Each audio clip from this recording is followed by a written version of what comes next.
All right, gentlemen, let's get started.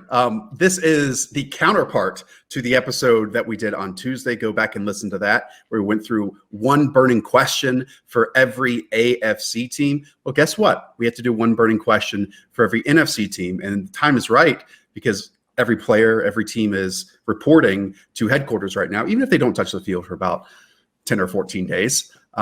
Once again, we are going to do our best to keep these answers to about 3 to 4 minutes. I will move on as quickly as possible. We each have 4 teams in the 16 that we're going to discuss today. And again, this is our single burning question ahead of training camp. And we'll start off in the NFC North, and we'll start off with Hayden Winks and the Chicago Bears. My burning question is, can the running backs find more success? So last year, the Bears were 29th in expected points added per carry. David Montgomery only averaged 3.7 yards per carry, and he was 44th out of 45 qualifying running backs in yards after contact per carry. Tariq Cohen, there was 199 players with 30-plus targets. Tariq Cohen was 195th in yards per target. That's where we have to start is, can they get any success on the ground with their 2 running backs? Because outside of those 2, it's just really just Allen Robinson and Anthony Miller that we have to worry about for fantasy. I mean, this will be a season-defining question for the Bears, who have basically no skill depth. You know, they have Allen Robinson and Anthony Miller, and then almost nothing proven behind them. They have David Montgomery and Tariq Cohen, and then basically no one behind them. Like you said, Tariq Cohen was one of the least efficient pass catchers of the 21st century last year, one of the lowest yards per catch of the entire century. You know, just so many wasted looks, but they don't have anywhere else to funnel them still. So Tariq Cohen has to be better. David Montgomery has to be better. He has to be more, whole greater than the sum of his parts running back that they thought they were getting. And yeah, I mean, this team is it's going to be going nowhere fast if we don't get more from both running backs. It's why, though, we continue drafting David Montgomery's, because the touches and the carries in particular are all there for him. Tariq Cohen actually saw 13 more targets last year than he did in 2018, but somehow finished with nearly 300 fewer receiving yards because he was literally, despite running a position-high 105 route from the slot, was literally the most inefficient back, probably outside of Leonard Fournette and the entire league. So it's an interesting conundrum, in particular for Tariq Cohen, if you're targeting him in PPR leagues as your RB5, RB6, if you can even get him that late. But for me, Montgomery, despite being inefficient, it's just the touches are there, and it's negligent competition to worry about. Well, you mentioned running back 5, running back 6. I think that's a fantasy land, because right now he's going as basically teams running back 3s, right? And maybe I'm talking about David Montgomery way too much this offseason. This is one of those pitfalls that maybe I'll find myself in and thinking, why did I do this in October?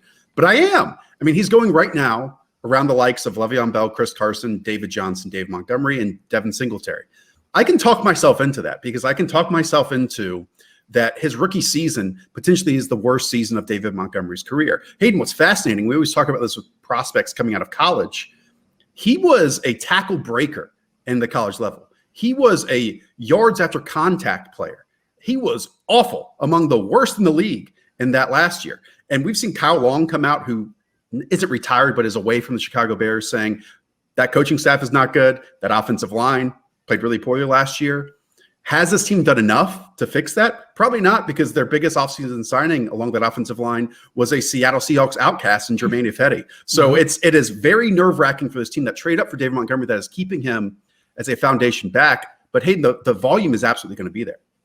Right. Breaking tackle is kind of a 2-part equation. You have to break the tackle, and then you have to explode upfield. And that second part is what David Montgomery struggles with right now. And when I was going through kind of who's calling plays this year, one of the interesting things I saw was the Chicago Bears were 4th in neutral situation pass rate. Matt Nagy wanted to throw the ball last season, and that's why I have Allen Robinson all the way up as my wide receiver 6. I think that the volume for him is going to be immense. He can be top 5 in targets this year. I mean, for how many negatives we had about the Bears last year, they still went 8-8. You know, if Nick Foles is a little bit better, if Dave Montgomery does a little bit better, if that defense can sustain what they did, and maybe Robert Quinn adds something, that's a potential playoff team, which, the Vikings are an easy team that you can see falling out of that playoff spot. Okay, let's move on to the next NFC North team. This is John Daigle and his, yes, I will call them his, Detroit Lions. I'm fine claiming the Lions. And my question for my Lions will be, will DeAndre Swift or Kerryon Johnson lead this backfield in touches? Johnson has played 18 games for the Lions in his career. And in the 3 games after the team cut C.J. Anderson last year, that's when he received 21 touches per game on 72% of their snaps. But in his other 15 career games, he's averaged just 13 touches on 48% of the snaps, because that's what Patricia does. Matt Patricia runs a backfield by committee. So with no receiving role to speak of, especially because that's where DeAndre Swift excels, I would argue that Kerryon, as the RB42 overall right now, is still overrated at that position and should be going basically undrafted or much further down, 10, 20 spots. I sadly agree, because I think we probably still all love Kerryon Johnson's talent, but the Lions last year, they were not subtle about it. Going into the season, their concern with Kerryon Johnson was, can he hold up under these bigger workloads? And for the second time in 2 years, he showed that he could not. And then, again, another action speaking louder than words. They go out, and DeAndre Swift is the first running back off the board. Not the first, but one of the first running backs off the board. And like you said, they want this to be a 2-man backfield. They had durability concerns about Kerryon Johnson. He's now 0 for 2. And DeAndre Swift, who I thought was the best running back in this class, apologies to CEH, is going to be the touch leader. I think even after the lost offseason, he's going to be the touch leader. And Kerryon Johnson really is just kind of going to be dead weight on your bench early in the season. Not to peel the curtain back too much here, but this caught me off guard. This was Sunday night at 11:30 p.m. I get a text from Evan Silva saying, "You are trashing on Kerryon way too much." And I'm like, the Lions trash on Kerryon. I mean, they brought in DeAndre Swift. They basically have talked about backfields, like having multiple people run the football for years. No, dude, you're screwing up. Am I screwing up? One, you can obviously buy that because that is very much Evan talk, and I might have changed a few F-bombs there. But are we overlooking Kerryon Johnson, who to me is someone, when he's on the field, looks a lot like DeMarco Murray? And because of this offseason, because he knows this offense, is this someone who can step in immediately and, at least for the first, I don't know, Hayden, 6 to 8 weeks, be the backfield leader in touches in an offense that I think, if everyone stays healthy, has a great potential and ceiling to maybe be a top 10 offense in the NFL this season? Yeah, I think that they're going to struggle to separate from each other initially. Maybe Kerryon gets the veteran nod here, but I think DeAndre Swift's just more explosive in general. So I would rather have DeAndre Swift, and I have Kerryon Johnson significantly lower in the ADP as well. But once again, the Lions last year, the reason why they were explosive is because their passing offense. Through the first 8 weeks, Matthew Stafford was the quarterback 5, Kenny Golladay was the wide receiver 9, and Marvin Jones was the wide receiver 11. So in fantasy drafts this year, I've been targeting mostly Matthew Stafford and Marvin Jones, and I'm not even sure if I've ever clicked DeAndre Swift or Kerryon Johnson in the fantasy draft this season. It was only 2 games again, but when C.J. Anderson, who we could probably replicate, not only DeAndre Swift, but Bo Scarborough's still around, Kerryon Johnson didn't get a single carry inside the 10 for those first 2 weeks. And like Hayden said, I can't imagine picking Zach Moss, Lindsey, Latavius Murray, Antonio Gibson, go on and on over him as they're going right now. I mean, Evan Silva's the smartest person I know, but this is just not a situation. You don't even really have to read between the lines. This is all out there. Yeah, it didn't make any sense to me. It's like I had been sleeping all summer and woke up and didn't realize this backfield is what it was. Am I imagining things? I mean, I feel like we can go by actions and not by words, but by both. DeAndre Swift is going to be the leader in this backfield. At least that's what I would put the odds on. So I've read a couple Zero RB articles, specifically from Pat Corain, who does work at ETR, really good work. And really I believe Kerryon was on his list as well. So maybe it's just Rotoworld fighting with ETR right now. We didn't even know it. Let's move on to one of the more fascinating teams this offseason. That is the Green Bay Packers, because for 2 off seasons in a row, they basically decided not to add a wide receiver for Aaron Rodgers. Instead, they drafted Aaron Rodgers' future replacement, Patrick Doherty. What do you say? I mean, the question is, do the Packers even want Aaron Rodgers to bounce back? Because it's another situation where you didn't have to read between the lines. I mean, everyone who saw a Green Bay Packers game last year knows they needed more weapons in the passing game, and instead they have an entire run-focused draft. The only addition they make as a pass catcher is basically a tight end light in Devin Funchess, not someone who's going to move the needle or change the dynamic in your receiver core and your passing game. And yeah, it's just so bizarre because, I mean, it's only 18 months ago that the Packers extended Aaron Rodgers. But maybe it's just one of those situations. The locker room's kind of a black box still for fans. We don't know what goes on in locker rooms. And maybe Aaron Rodgers' ego has just gotten so monstrous that they're just done. They're out. This is the last year. They want to move on after this. And maybe, I mean, again, the actions speaking louder. They are designing this offense for a post-Aaron Rodgers future. And yeah, it's just, I mean, clearly they want Aaron Rodgers to be good this year, I guess, because they want to be good. But I don't think their heart will break if Aaron Rodgers gives them reason to move on. And I don't even know if the Packers want Aaron Rodgers to bounce back. Hayden, what pieces of this Packers offense do you believe in? I mean, I believe in Devontae Adams, absolutely. I don't think it's out of the realm of possibility that Devontae Adams ends the season as the wide receiver 1. But after that, where a lot of these players are going, I just do not want any shares in them at all. Yeah, Devontae Adams averaged 19.4 fantasy points per game last year on 10.6 targets. He's also a contender for most targets in the league. He should be going in the first round. I'm totally fine with that. Aaron Jones is somebody that I have not drafted as well. He's kind of being drafted at the end of the second round, and he's just one of the biggest negative touchdown regression candidates. He scored 7.7 more touchdowns than expected, according to my model, and that doesn't even throw in the mix A.J. Dillon weighs 247 pounds. It was one of the best short yardage backs in college football last season. So out of the group, I like A.J. Dillon as a late round flyer, but I have not been clicking Aaron Jones or Alan Lazard, none of those guys. Just kind of A.J. Dillon and Devontae Adams. There is a price I'll still pay for Aaron Jones easily after Clyde Edwards-Helaire usually goes off the board. Having said that, I do like A.J. Dillon, but it is slightly concerning that it is the same coach that benched the A.J. Dillon prototype, Derrick Henry, for essentially a whole year behind Dion Lewis. So that's scary. But I will say that ESPN recently did a beat writers roundtable, and one of the surprise cuts they listed, a potential cut, was Jamal Williams, which makes sense given Dexter Williams' presence still there with the same coaching staff that drafted him. So if that happens for whatever reason, then A.J. Dillon you have to get even higher on than I already am. Pat, this team went 13-3 last year. We all expect them to be worse than 13-3 this year. But how often do you see a team win their division, have that good of a record, and just have an eye on the future more than the present? Unless we're missing something and I'm missing something. Like you led this question, I mean, this team has invested so much on the defensive side of the ball, including the Smith brothers on the outside last year and a lot of defensive backs. But offensively, it's just like they're buying into Matt LaFleur more than they're buying into Aaron Rodgers.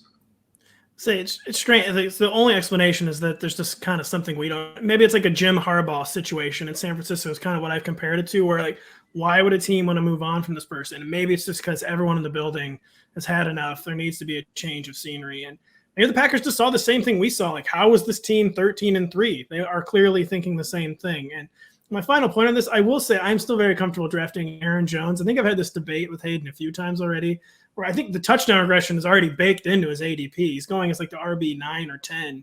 And even if he scored 7 or 8 fewer touchdowns last year, he still would have been a clear explosive RB1. This is someone who has rendered committees obsolete several times already.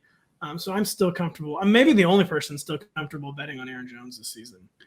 Let's go to the Minnesota Vikings, a team that made the playoffs last year, beat the Saints in the playoffs, but have lost their offensive coordinator in Kevin Stefanski. He's been replaced by Garrett Kubiak. My question is this. Who is going to replace Stephon Diggs as the downfield playmaker? You know, over the last 4 seasons, you can say whatever you want about Kirk Cousins, but he's ranked no lower than 7th in touchdowns off deep throws, 20-plus yard throws. And last year, of his 9 touchdowns on those 20-plus yard throws, Stephon Diggs accounted for 6 of them, which actually led all wide receivers across the NFL. Who was set to replace that element in this passing attack? It's certainly not Adam Thielen, even though his average depth of target grew about 2 yards. It's certainly not Justin Jefferson, who was basically the Adam Thielen version in the college game. Is it BC Johnson? Is it someone else? I mean, without that element in this offense, I am nervous about what they can do offensively. Is it Irv Smith? They still have Laquan Treadwell. Maybe it's him. No, they don't. Laquan Treadwell is on the Atlanta Falcons. They have Tajay Sharp, Patrick Daugherty. Is he going to Just to be clear, the Treadwell thing was a joke. But okay. I agree. It's a missing element from this offense. Maybe Irv Smith, who a big threat for me down the seam on Madden. He can make big plays down the seam. But yeah, it's a hole for this offense. And again, another offense that's clearly retreating further and further into run land, just like the Green Bay Packers. Why can't it be Adam Thielen? I mean, it can be. We just haven't really seen that before, right? So that's kind of one of those questions that are up in the air. And that was more of a microcosm to a bigger question about this offense, because now, again, Gary Kubiak is coming in as the offensive coordinator, who is 58 years old, taking over from a 38-year-old. And like going back and writing this preview for the Vikings, you know, Stefanski had this offense with the 6th highest play action rate last year. Well, Gary Kubiak, the last time he was in charge of a team, ranked 16th, 26th, and then 28th in play action rate. You know, has he learned something from that year with Kevin Stefanski? And I hope so, because if he hasn't, then this team is going to, I think, massively drop off, because that play action game factored very much into Kirk Cousins really having a career year in a lot of statistics. Real quick point I'll inject there before someone else gets me wrong is that Gary Kubiak actually is very good at picking his spots with play action. Maybe he didn't do it from like a volume, but the Texans' Gary Kubiak teams made consistently explosive plays from play action. I am not on the board for Adam Thielen, wide receiver 6 or 7 overall, but the opportunity and direct path to that opportunity is obviously there. That's why he's my pick. He's not injury prone, even though he was injured for most of last year, but then still returned in that game against the Saints and was amazing in that one. But in particular, in 2018, finished as the wide receiver 5 overall in PPR, had the 12th highest target share, 25% among all receivers in the league. And that is literally just one season removed. We typically look at it as a bugaboo to not target like a 30-year-old plus receiver. Mm-hmm. But the fact is, like, not being injured, still being healthy, and not really like at an age of dropping off, really. Like, he still has a couple peak years in himself. Like, I still love Thielen in that offense. I do too. It's bizarre because he kind of has over his past 18 games, second half of 2018, and then his injury marred year last year is under 1,000 yards. And I just hope we're not like witnessing a player like break down in real time. But like you said, I'm betting on an Adam Thielen bounce back. To me, comfortably a top 10 wide receiver. Mm-hmm. Let's jump. Hold on, real quick. Yeah, the Vikings were 6th in the percentage of their snaps with the lead last year. That's going to be significantly lower last year. They lost a lot of pieces on defense, so they were 30th in pass attempts. That number is going to climb up, and that's why Adam Thielen's inside my top 10. NFC East time, a team in the Dallas Cowboys that is always in the news. Right now, it's because Dak Prescott still does not have a long-term contract. But Hayden, this is an offense we absolutely love. Yeah, so my question is, can Amari Cooper hold off Michael Gallup and CeeDee Lamb? So we all know the Cowboys' offense is going to be electric. They were 6th in scoring last year, despite being 15th in percentage of their red zone trips ending in a touchdown. They could be a top 3 scoring offense this year. That would not surprise anybody. And the Cowboys have the 2nd most available targets. So there's a slight chance that all 3 of these receivers could pay off in fantasy. Right now, Amari Cooper's ADP is wide receiver 11. Michael Gallup was wide receiver 29. But last year, at fantasy points per game, Cooper was wide receiver 14. Michael Gallup was wide receiver 17. So there's a pretty big discount on Michael Gallup in fantasy drafts right now. And then we have to throw in CeeDee Lamb, who's my top receiver coming out of the draft. Absolutely electric, kind of like a DeAndre Hopkins type player at Oklahoma last year. So I'm also kind of interested in him in around the 10th round. It was those second half knee and ankle injuries that really bothered Cooper down the stretch. So much so that, remember, in that must-win Week 16 game to lock down the division against the Eagles, I believe, one last play and Jason Garrett actually took Cooper off the field. The play mattered, and Garrett, that's a whole nother argument, but Garrett took him off the field. Whereas through the first 9 games, Cooper was the overall wide receiver 4 in PPR scoring for that team. So I just like them all, honestly. I think they can all feed. I don't pick CeeDee Lamb to lead the rookie receivers in targets because there's not as much opportunity there, but he can absolutely lead in efficiency and production and just raw receiving yards. But there is opportunity available with the absence of Randall Cobb, right? There's still 85 targets out there. And, I don't think that they're going to be stuck with one of these players playing in the slot like Randall Cobb basically has to. They're going to be able to rotate. They're going to be able to pick out the matchups that they want. They're going to be able to maximize defensive personnel groupings. I can't wait. I mean, this was already at times last year one of the best offenses in the NFL. They had a plus 113-point differential, which was third in the entire NFC, yet they didn't even make the playoffs. I mean, that has to change. It's like the opposite of what the Packers did last year in terms of we're going to get some positive, hopefully, win-loss regression here for the Dallas Cowboys.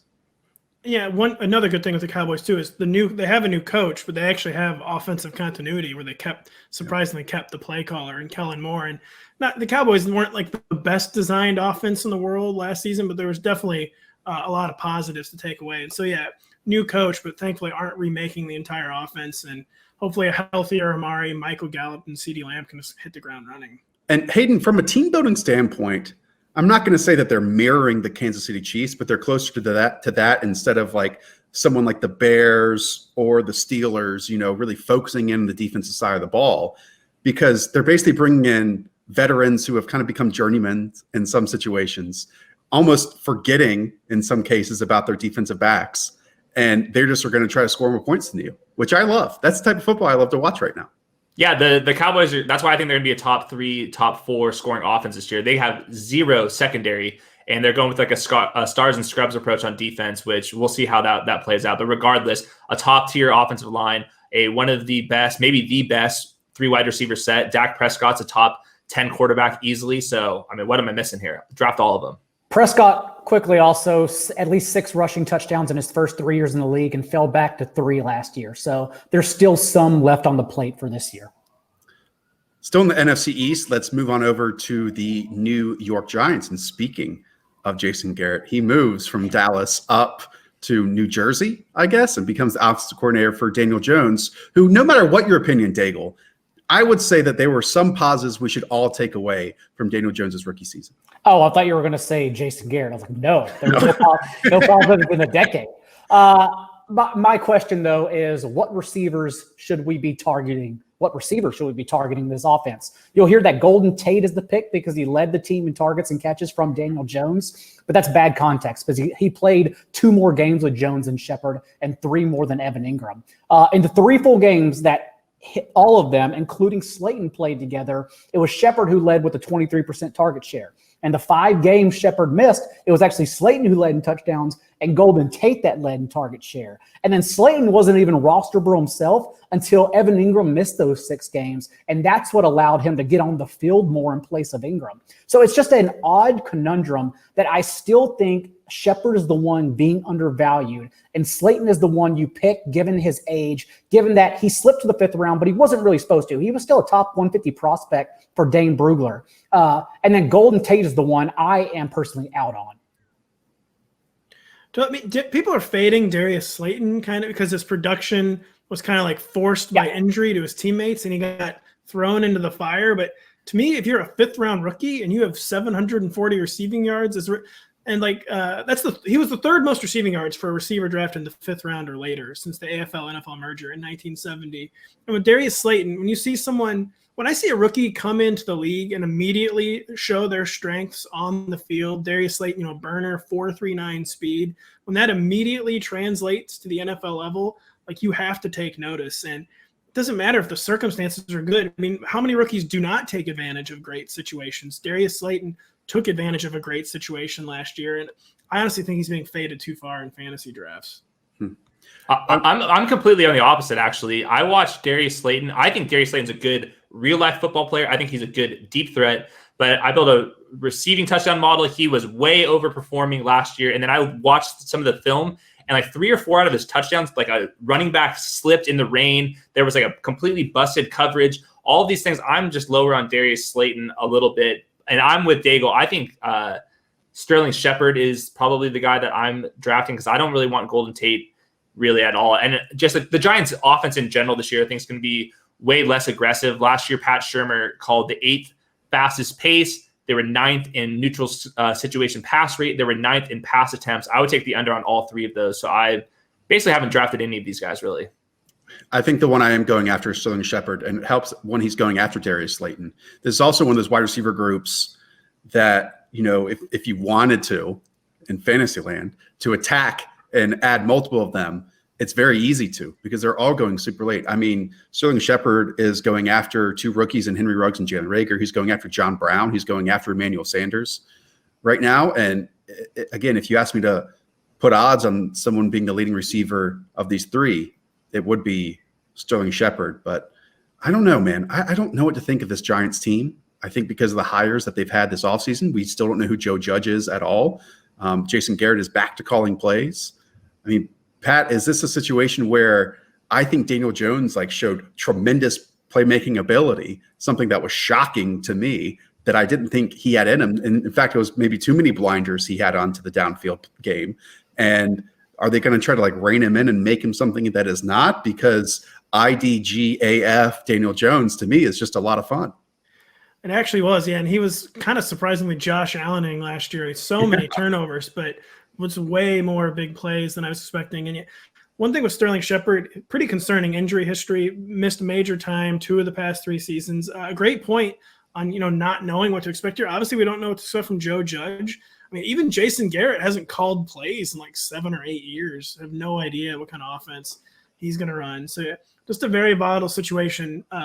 But yeah, I know I'm out on the Darius Slayton Island, and I don't like being on the opposite side of Hayden. Doesn't make you feel good. And quickly again, if you are in a redraft league, you can go Daniel Jones. You can draft him. That's fine, but don't do it unless it's deep rosters, and don't do it unless he's your quarterback too, because the Giants open up against the Steelers, travel to Chicago for the Bears home opener, host the Niners, and then go cross country against the Rams to start their season. Daniel Jones will outpoint Josh Allen this season. Just had to throw that one in there.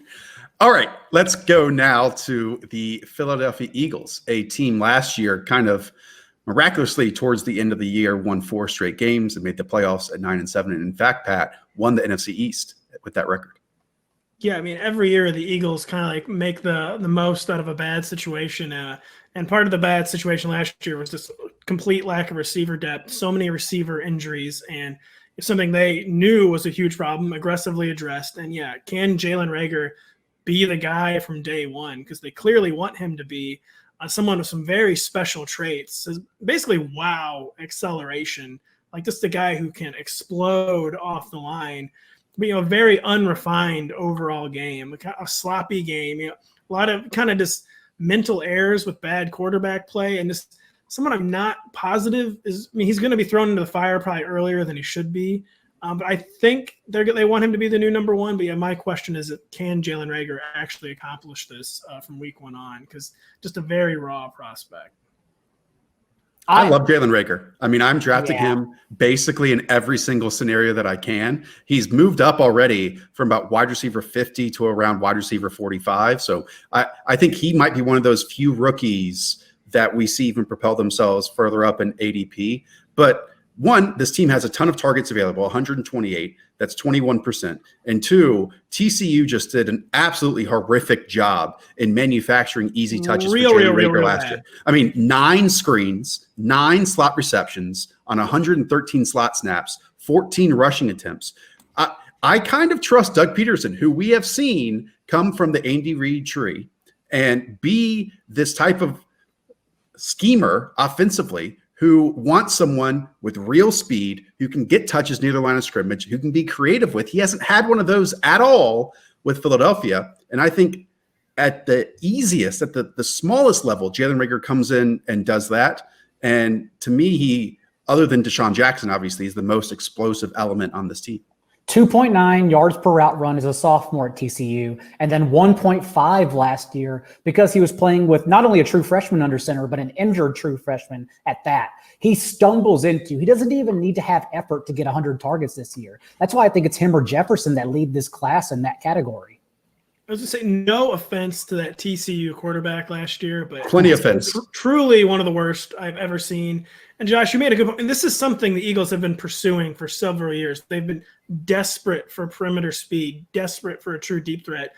And because of injury, it just has not worked out several times. And this is something they've wanted to add to their offense for so long. So I completely agree they're going to force the issue. And Alshon Jeffrey likely starting on PUP list. There is no competition alongside Deshaun Jackson, none whatsoever. And look, it's awful what Deshaun Jackson has said. He's put himself in an absolutely horrific situation, but we've all covered this league for long enough where we can think that and say that since he's still in the roster now, he's almost certainly going to still be in the roster when the season starts. Right now, he's going around wide receiver 60. This is obviously an element on their team that they thought they were sorely missing last year. That's why they kept Sean Jackson. That's why they went and got Jalen Reagor. That's why they traded for Marquise Goodwin, right? This is the type that they believe fits with Dallas Goedert, Zach Ertz underneath. Everyone else can go make explosive plays. And so where Jalen Reagor and Deshaun Jackson are going right now, I want both of them on my team because I truly believe in Carson Wentz this season, for sure. All right, let's move on then. What is next? Is it me? It is me with the Washington football team. Look at that. Did you see me already catch myself? I was waiting for it. The Washington FT. Washington football team. Easy question here. Is Dwayne Haskins the one to build around? I went back in preparation for this and watched a lot of his games. You see some great throws against the New York Jets. You see plays on like 3rd and 5 against the Lions with less than a minute to go. I think he's far more mobile and athletic than given credit for. His arm is outstanding. I mean, he launches rockets off of it. But he struggled, I would say, as a whole last year. And it's fair to say we don't know what he is. But this is also a team that passed on Tua, that passed on Justin Herbert. Scott Turner loves him some Kyle Allen, and that's showing when they traded for him. He's in a prime spot to take over if Dwayne Haskins does struggle at any point this season. And is it something that they ultimately regret being in the position at number 2 overall and sticking with a quarterback like Dwayne Haskins? And I think it's fair to ask that question, but not have a conclusion for it at this moment. I thought they should have pulled a Rosen, but you totally understand why they didn't, especially when one of the best non-quarterback prospects of the entire decade and Chase Young was there at number 2 overall. So you understand why they didn't do it. Dwayne Haskins, I just had serious questions about entering the league, and obviously he did nothing to alleviate those concerns last year. Just not someone I know can move at the level required of an NFL quarterback in 2020. But not something you should get a second chance if you're a first-round quarterback. So I don't disapprove of the plan, but yeah, you certainly should ask the question, and it's very unclear if they made the right decision or not. He graded out so much better for whatever it's worth at PFF in those last 4 starts, as opposed to when he was going in and out of the lineup with Case Keenum middle of the year. And I still think this offense is going to be one of these sneakier fun ones between Terry McLaurin and whatever Scott Turner has up his sleeve with AJG, and more importantly, with Antonio Gibson as a Curtis Samuel-like from both the backfield and the slot. It's going to be interesting. I wish they had signed anybody to play tight end, like not anybody, but any warm body to play tight end, as opposed to throwing Jeremy Sprinkle out there every snap. Nonetheless, this is what we get. And I'm actually excited to see it play out. I don't know what that does for his fantasy purpose, but I'm excited for it. Let me respond to that, because Scott Turner goes from an offense that had Christian McCaffrey, DJ Moore, Greg Olsen / Ian Thomas, and Curtis Samuel to now an offense that basically just has Terry McLaurin, that has major issues at left tackle. I don't want to say that, Darius Geis isn't talented. He is. In fact, I was shocked at how good Adrian Peterson looked at times last year. Mm-hmm. And I love me some Antonio Gibson. But Hayden, there is a clear path to struggling with this Washington football team. And if it does, we know often, especially when a coaching staff has a relationship with another quarterback, that changes can be made because of that. Yeah, the reason why we're asking this question is because the way Washington's offense was set up last year, they were 31st in neutral pace. They were 30th in neutral pass rate. They were 28th in pass attempts. That's why we couldn't figure out what Dwayne Haskins was. Of course, the talent is still not there. But last year, the Carolina offense, 5th in pace, 4th in neutral pass rate. They were 2nd in pass attempts. So we're going to learn if Dwayne Haskins is the answer or not. I see somebody with the arm strength, the arm accuracy to be a franchise-level quarterback. Can he be mobile enough? Can he make the decisions quick enough? Those are the questions that we have to actually answer. But I think all of us will agree. Terry McLaurin is the guy that's just going to go absolutely nuts this year. Nuclear. I mean, he remains potentially the best value in fantasy drafts to me right now, is like around that wide receiver 22, wide receiver 24. And I'm trying to get him on every single roster this season. And Hayden makes a great point where Dwayne Haskins has the arm talent. We just don't know if he has the movement skills. And since everyone comes here for Superflex takes, I will say waiting for the 4th and 5th round and just bunching together either Haskins, Darnold, Teddy Bridgewater, or Garoppolo. Like, that's how you win Superflex leagues this year. Got it. Okay. NFC South time. Let's go over to the Atlanta Falcons, who, fun offense, bring Todd Gurley in the fold. But Hayden, because of this division, I don't see that much optimism in the win-loss column here for the Falcons this season. Luckily, we do not care about that as a fantasy football podcast. My question is, how will the new offensive pieces fit? So, of course, the offense in general is just very explosive with Matt Ryan, Julio Jones, and Calvin Ridley. And I will say also probably an improved offensive line. But Hayden Hurst for a second-round pick, that was an offseason move. Todd Gurley, they signed for a couple $1 million as well. And there is enough available touches to go around for both of these guys to become fantasy assets. Hayden Hurst obviously fills in for Austin Hooper, was 3rd in fantasy points per game, 7.5 targets per game.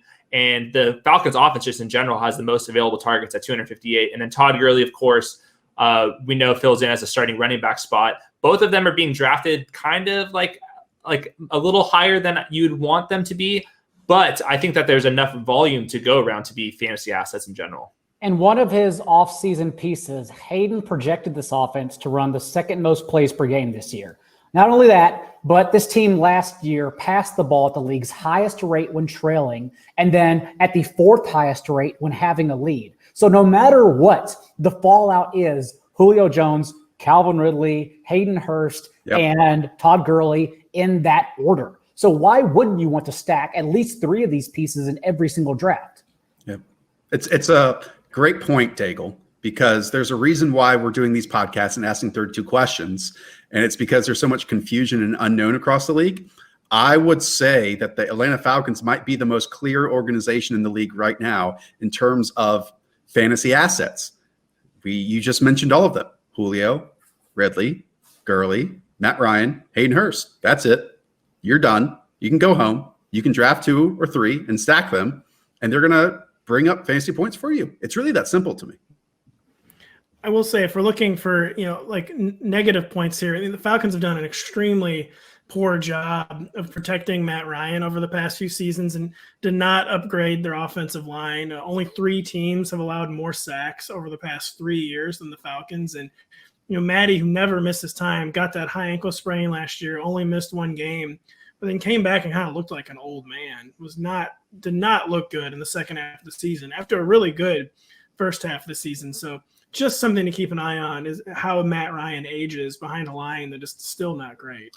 We'll see what happens, but they did lose a total of 16 games between James Carpenter and Chris Lindstrom, 2 guys they drafted in the 1st round to start.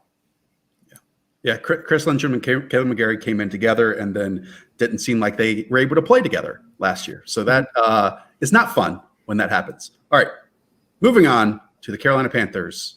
John Daigle, new system, new team, new head coach. But what's the question here? What is Teddy Bridgewater's ceiling in year 1 under Joe Brady? Because that will dictate how everyone else falls in line besides Christian McCaffrey. This team, we discussed about it a little bit on the last pod, that the continuity here is lacking with the offensive line, with under center, with the coaching staff in particular. But Bridgewater at least does have that 1-year overlap in New Orleans as their backup with Brady. And just the schedule they have in place, if we expect them to be in shootouts, and we do because they have such question marks at cornerback in particular, then what are we predicting Bridgewater to be? And my guess is still a top 16, top 18 quarterback, I guess, if I'm getting leeway, which makes also Curtis Samuel a great buy behind DJ Moore. I want to ask Hayden this because, we hear this all the time during the season, before the season. This team has a bad defense. They're going to be in garbage time. They're going to create points because of it. How much is that true? Don't we much prefer to go to teams that have good offenses that win football games because that's where the efficiency is? If they're putting more points on the scoreboard, that means fantasy points in your pocket as well. I mean, look, I love DJ Moore, trying to draft him everywhere. Christian McCaffrey obviously is the number 1 overall selection. But this is losing me a little bit of thinking that Teddy Bridgewater is going to be maybe fantasy relevant at times, just a volume alone, when he was last in the league in average air yards per attempt last season. Yeah, I think it's just when the people you're drafting with, they see the Panthers like, oh, they're going to be bad. I'm just not going to draft any of them. And then these guys kind of slide a little bit further in ADP than they rather should be. But I like we said before, I think the Panthers are just going to be the biggest volume team that's being underappreciated. I think last year they were second in plays. They should be somewhere near that in pass attempts as well, or second in pass attempts last year. They should be somewhere near that again. So like you said, it's all these guys just volume plays, and I'm okay with it. Yeah. I don't know. Whenever I'm looking at DFS, and I've looked at it a lot over the last few years, Daigle, isn't it true that you want a quarterback who's a home favorite, expected to score 24 points as a team? When are the Panthers ever going to be that this season? Never. Well, they play the Raiders week 1, so calm down a little bit. I will say for Bridgewater, at least, I forgot my point now. I had a really good point, and I just completely said my mind. It was a good joke, at least. Yes. Again, we talked about this in a previous podcast. Fascinated to see who is going to be that volume vacuum in the slot. Because is it going to be DJ Moore who's placed there? Because we know that this team is going to take a lot of concepts away from the New Orleans Saints, and Michael Thomas does some of his best work in the slot. Justin Jefferson did a lot of great work in Joe Brady's system in the slot last year, but there is no singular player that seamlessly fits in that role for the Panthers so far that we know about. Probably not worth the wait, but the next two closest in average depth of target to Teddy Bridgewater were Derek Carr, because that's what he's done since his back injury in 2017, and Drew Brees, because it was the system he was in with Bridgewater. That's what those quarterbacks do. Whereas his 2 years in Minnesota before he got injured, but his 2 years in Minnesota, his ADOT never dropped below 7.2. So I still think he can throw the ball deep effectively. We just didn't see it because the system didn't dictate it the past few years. All I'll say about Panthers offensive optimism is that this is a lot of new parts to be working in after an offseason that did not exist. A new coach, new offensive coordinator, new quarterback, and just be leery of that situation in this kind of year. Let's go over to the New Orleans Saints, who nothing has changed. I mean, they still are one of the powerhouses in the NFL, Pat, but this is going to be Drew Brees' last run in New Orleans. And can Alvin Kamara rebound as a receiving threat? Normally one of the most dynamic receiving threats out of the backfield in the entire NFL. And the last year with the ankle woes was just not himself. He dropped from 4th in yards per route run amongst running backs in 2018 down to 14th amongst running backs with at least 40 receptions. He was 17th out of 20 in yards per catch, which can be misleading. But this was an offense where running back targets should produce at least 8 or 9 yards per catch, because you are set up for success in this Saints offense with those kind of looks. And he just didn't have it. He just couldn't move the way we're used to him moving. And for an offense, that's still very narrow. I mean, they have Emmanuel Sanders now, but they really rely on their top 3 weapons to generate the yards for this offense. And can Alvin Kamara, both for the Saints and for fantasy, kind of get back to the receiving threat we're used to him being, and really goose his PPR totals again? Yeah, I have the splits before his ankle and after his ankle. Before his ankle injury, he was forcing a missed tackle on 0.32 of his touches, and then after that would drop to 0.14. So that's like he cut it in half his effectiveness. And like myself, Kamara's been pushing a lot of cars this offseason. He should be in great shape coming into the year. So I'm vaulting him back into, I think he's my 4th overall player right now. Despite the inefficiency, it still flew under the radar that it was his first year without Mark Ingram, and he not so coincidentally finished with a career high and nice 69% snap rate. So if we can expect that to continue to again finish with a 69 to 71% rate, of course, we're all in on a top 4 player. Does that mean we're also in on Latavius Murray? At least I am, because especially where he's going in drafts, if he's going to get 8 touches a week, also maybe inside the 20-yard line, one of the best offenses in the NFL. But also, when Alvin Kamara went down last year, you had the running back 2 overall, you had the running back 3 overall weeks. I love that. I also want to bring up Emmanuel Sanders' name, because I think Emmanuel Sanders was a good addition, probably better football-wise than production-wise with the 49ers last year. But going back and looking at this team, over the last 3 seasons, their number 2 wide receiver has only averaged 37 catches and 545 yards. Yet right now, Emmanuel Sanders is being drafted as the wide receiver 44, ahead of the likes of Henry Ruggs and Jalen Reagor and Sterling Shepard, other names we've mentioned. If he's only going to get that, I'm avoiding that this season. I think he'll get more than that. I mean, the number 2 receiver has been usually like a role player type, like Traquan Smith or Ted. Do not insult Ted Ginn like that, sir. This is a pro Ted Ginn podcast. That's a good Ted Ginn. I mean, talk about someone who owns their role. He's one of the best role players of the past 15 years. I do think the usage will be better for Emmanuel Sanders, but I will say, I mean, injuries have been a problem. Came back shockingly quickly from the Achilles and looked great, but then was kind of banged up most of the year for the 49ers, and he is a receiver in his early 30s. So that is something to keep in mind with Emmanuel Sanders. It would not be shocking if he proved me wrong, but Sanders is someone who I genuinely don't think I've drafted one time in best ball leagues. And I've been playing them since February. So that should tell you something. I will say what he will do is that Jared Cook quietly played the 3rd highest snap rate from the slot last year. And that's where Sanders is going to play. And I believe it was 7 touchdowns from the slot that Jared Cook caught. So that's where he affects that offense in particular, is making me want to fade Jared Cook even more. Let's go down to the Tampa Bay Buccaneers. What a year they had last year, the first 30-30 quarterback. So what is the jump going to be from a quarterback who threw 30 interceptions in Jameis Winston in one season to a quarterback who hasn't thrown 30 interceptions in the last 4 seasons combined in Tom Brady? You know, he threw 30 in the wild card round, but okay. We've seen, especially last year, with the number of volume of passes and the style of Jameis Winston. You know, Mike Evans posted his 6th straight season of 1,000 plus receiving yards, 6 straight. I mean, that's unbelievable. And then Chris Godwin maybe was even more dominant with over 1,300 yards and 9 touchdowns. Is Tom Brady going to be able to support both of these, along with Rob Gronkowski, along with whoever else they trot out there? Because while I still think he has enough to help a team win a Super Bowl, I'm not sure he has enough to make us love him in fantasy football formats. The answer is no, because he's throwing under 31 touchdowns, right, Josh? It's a wasn't going to get to this point already, Daigle, but since you bring it up, I mean, only 7 quarterbacks hit that 32 touchdown mark last season. Brady only had 27. I think he can do it because of the pass catching options that we talked about, because the lack of running game options near that goal line. But I don't know. I mean, I can understand both aspects of this, Hayden. Where are you at? Is it more that you just are in love with Chris Godwin, or is it that you do believe that Bruce Arians and company understand what they're doing here and that everyone's still going to get theirs in this offense? Well, I think we can think the offense is going to be good, but we have to believe, are they going to be good enough to outperform their average draft position? And I'm kind of out on Chris Godwin, unfortunately. I love him as a player.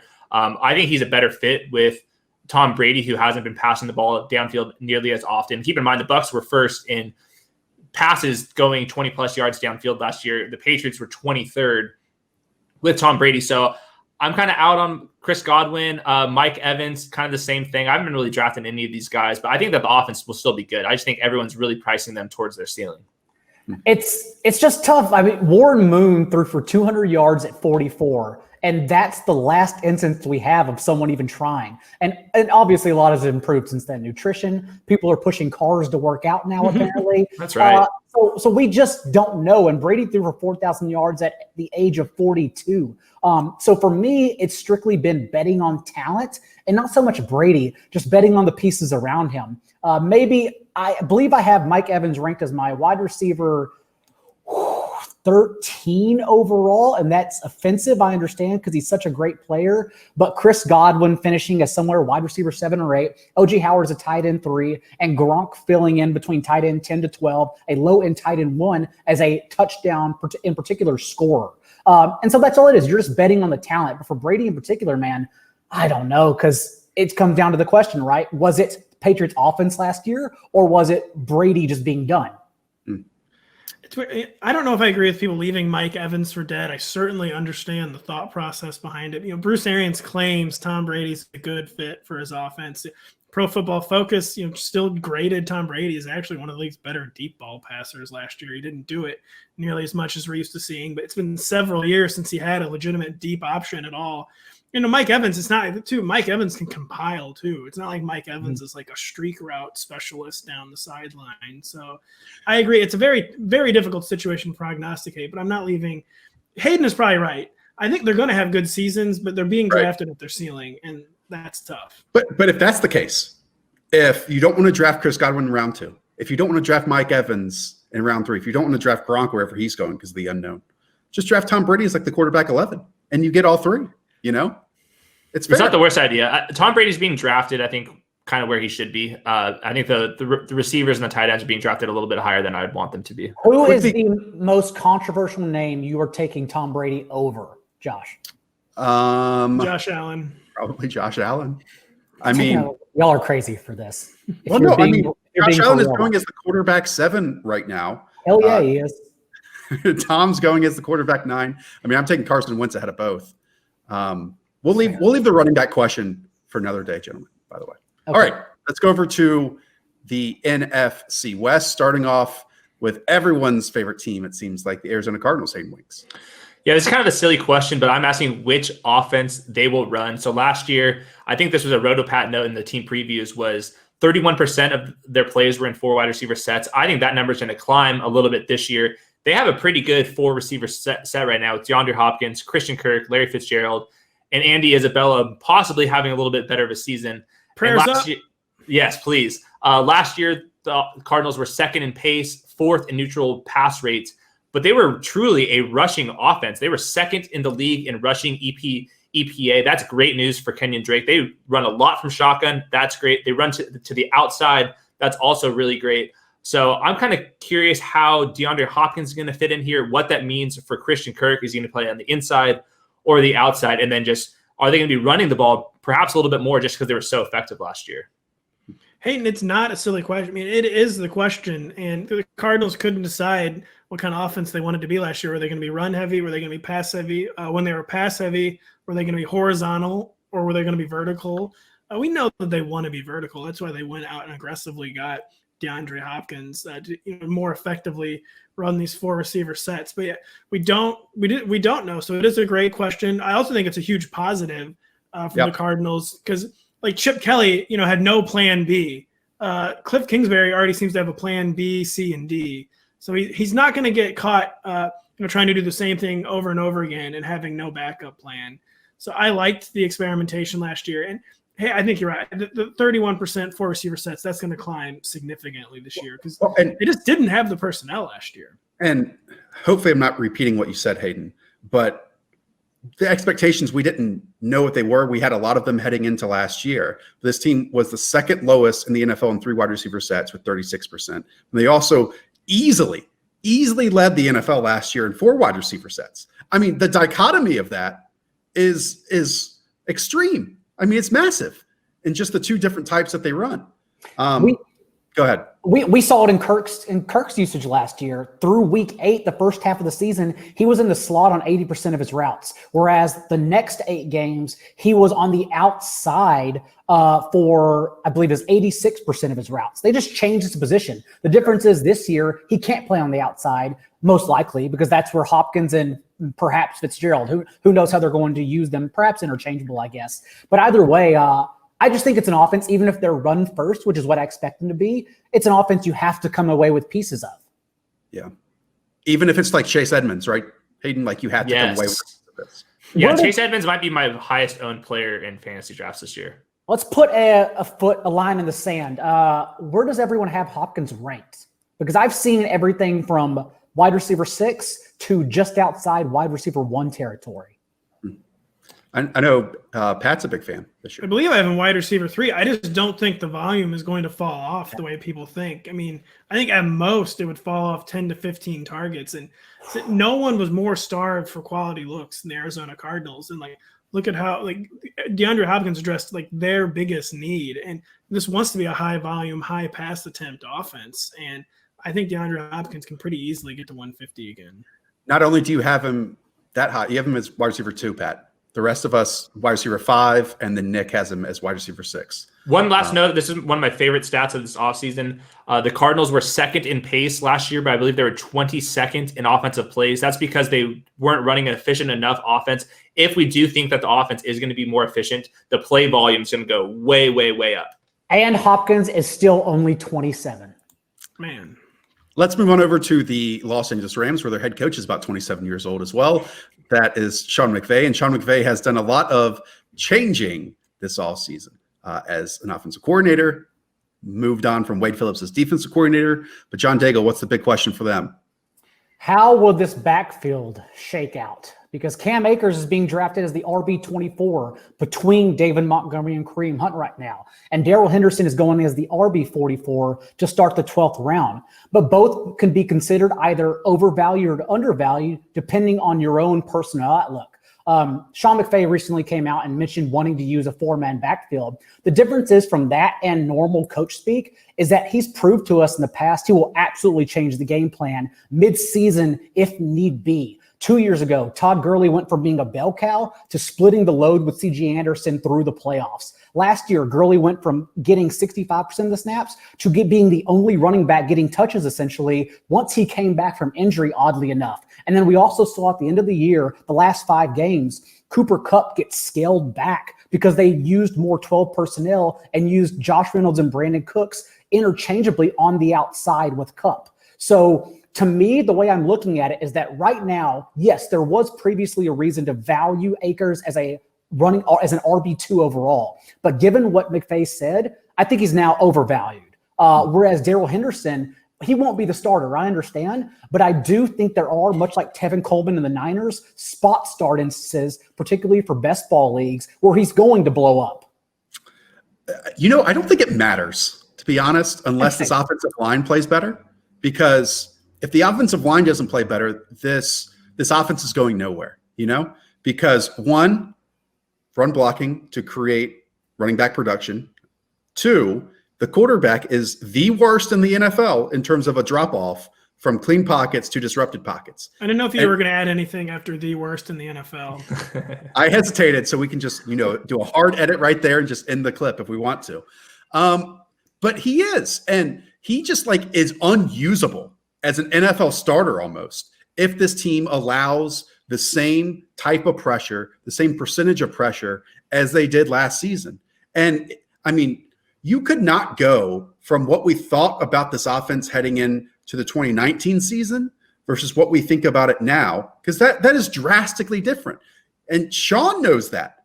Sean McVay knows that. That's why he's trying to change rather than run 11 personnel 92% of the time each and every week. And it all comes down to the offensive line for me, but they didn't change it at all. They're just hoping that last year was an outlier, and that can be super dangerous.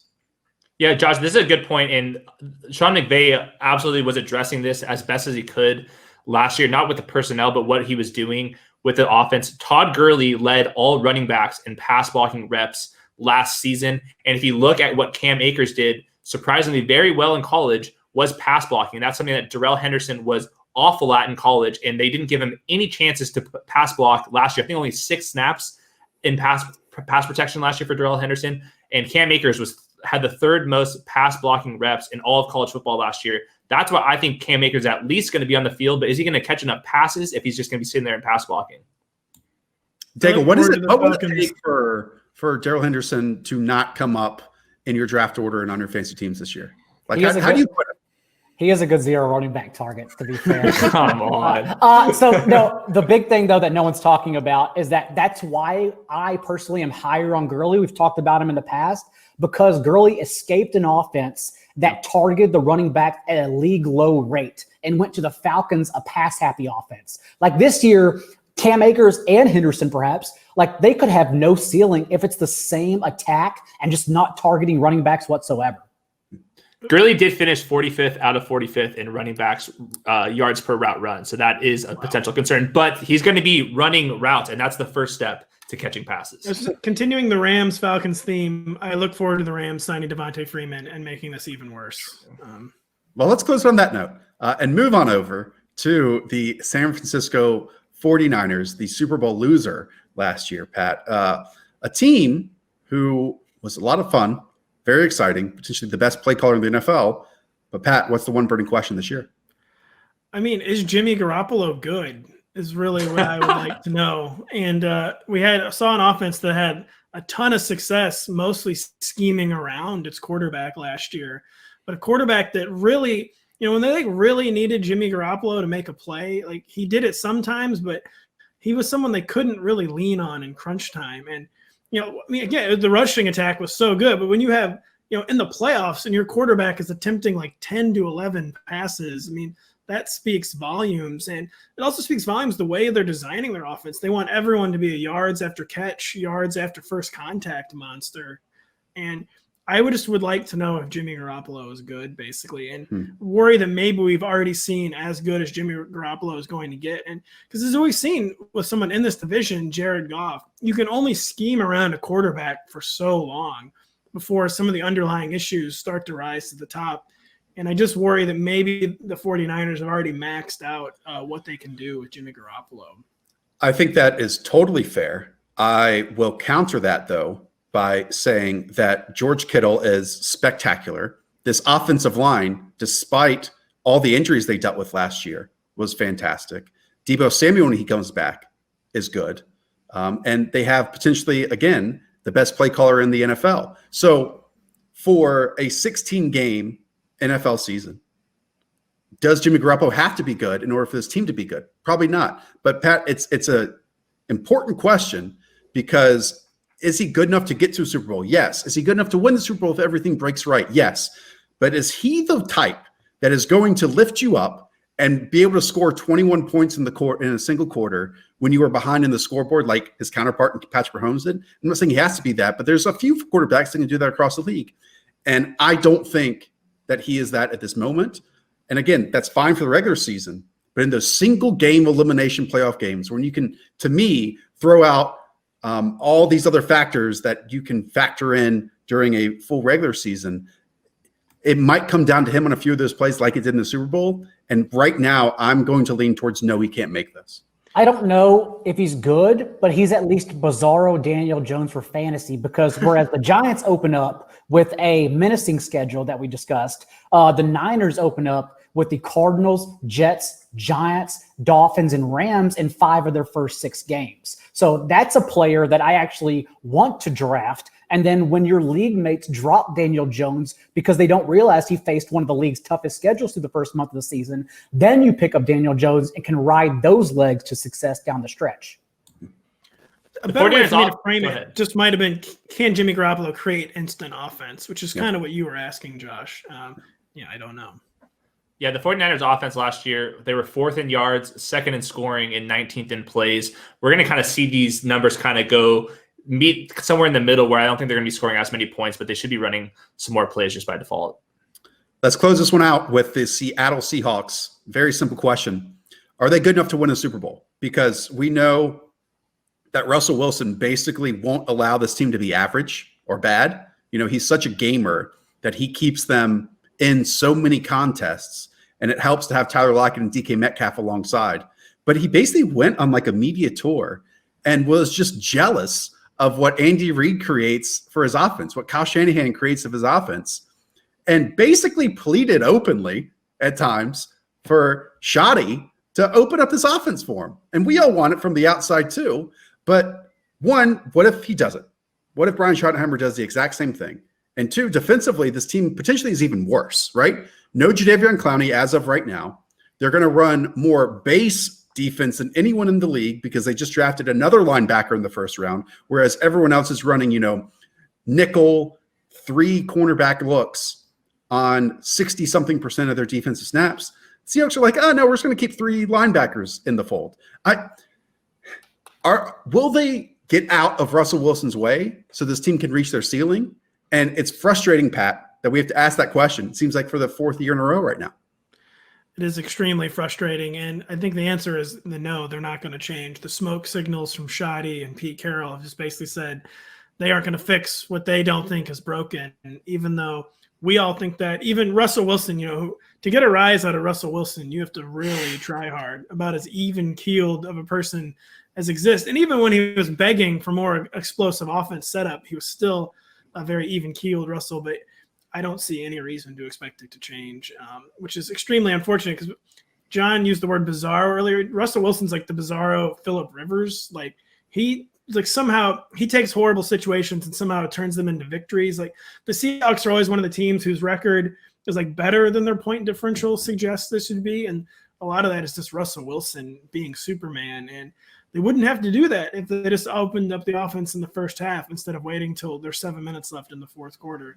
But yeah, I haven't seen, aside from Russell pleading for it, which I'm sure the coaches took notice of, like, oh, that's kind of weird. There has been no evidence that they are planning to change their approach. Yeah, adding Carlos Hyde, 1,000-yard bulldozing running back into the mix only makes it even more concerning. But the number I keep going back to, 29th in neutral situation pass rate, come on. Like, you can't be Russell Wilson and be 23rd in total pass attempts and 3rd in rush attempts. I mean, it's absurd. The ideal situation, letting Russ cook, is like his wild card win last year over the Eagles, where he threw 30 times for 320 yards and then also ran 9 times for 45 yards. They could do that every time and come away 14-2 every single season. But the question we're asking is, will it happen? And the fact is, we just don't know. Pete Carroll has to stay as coach because he's a leader of men type, who's very good at just understanding, especially new players coming into the organization. And Russell Wilson is one of the best quarterbacks ever, who no one will ever know really in the public eye is one of the best quarterbacks ever, because they'll never let him launch the ball 40 times a game. It's a disheartening situation, but also one that you just take it week to week. That's why it's much better in like redraft, I suppose. And I wish we had answers because it'd be fun to watch him throw every single time. All right. We did it, gentlemen. Those are your one burning questions for every single NFC team. If you missed it, go back and check out our AFC episode that dropped on Tuesday. And if you're listening to us on iTunes or wherever other platform, be sure to leave us a ring review. If you're on YouTube, hello. Go and check us out on your podcast platform as well. Gentlemen, good job. This was a lot of fun. I'm still nervous. My brain has been bouncing off of Jack Grealish, Ali Samata, all these other wonderful names over in Birmingham right now. You get one segment per pod. That's it. You're abusing your privilege. You just said Birmingham instead of Birmingham. You're really taking it like the full 9 yards. We might have an emergency pod Sunday night. Who knows? All right. That's going to do it for us. For Hayden Winks, for John Daigle, for Josh Norris, for Patrick Darden. We'll be back next week, Tuesday and Friday. Once again, up the villa. Talk to y'all soon. See ya.